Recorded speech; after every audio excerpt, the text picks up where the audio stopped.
Alors, on relie souvent, on associe souvent le sionisme à l'éveil du nationalisme.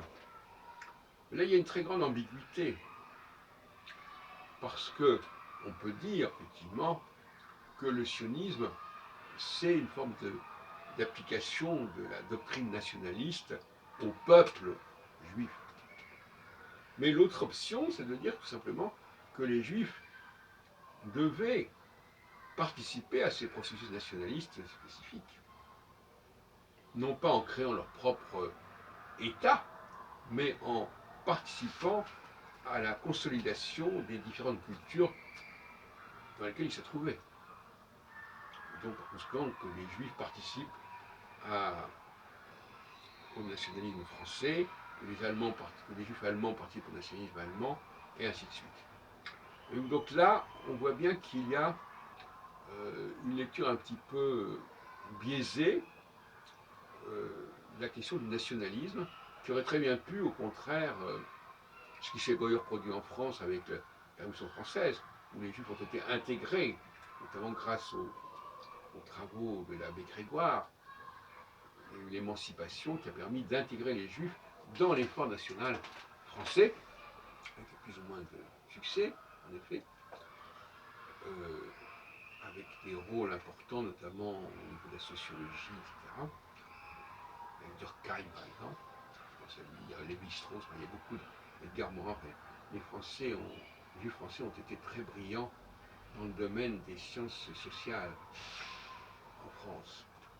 Et donc, oui, je crois que cette option de la diasporique, c'est-à-dire participer à la construction et au renforcement des nationalismes respectifs, me paraît une cause aussi noble, et peut-être même plus noble, que de participer à l'élaboration d'un nationalisme proprement juif.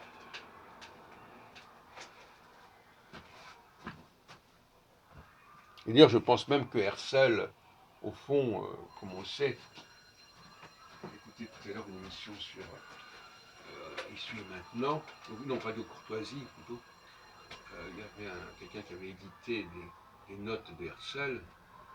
D'une certaine manière, on sait très bien que Herzl avait une position très ambivalente.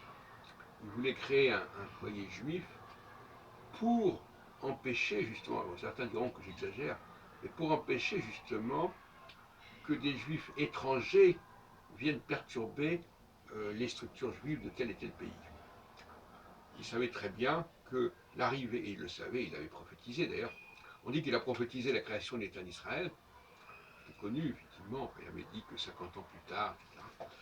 Mais bon, moi je ne suis pas très fasciné par ce genre de choses, mais, sauf en tant qu'historien, il prophétise évidemment, mais on peut dire aussi qu'il avait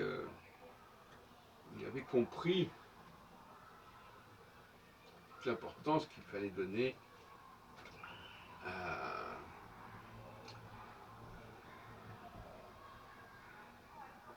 à l'idée qu'il fallait maintenir et préserver la présence juive en Europe occidentale notamment, car comme vous le savez probablement, c'est surtout les juifs d'Europe orientale qui ont fait les grands bataillons du sionisme à la fin du XIXe siècle.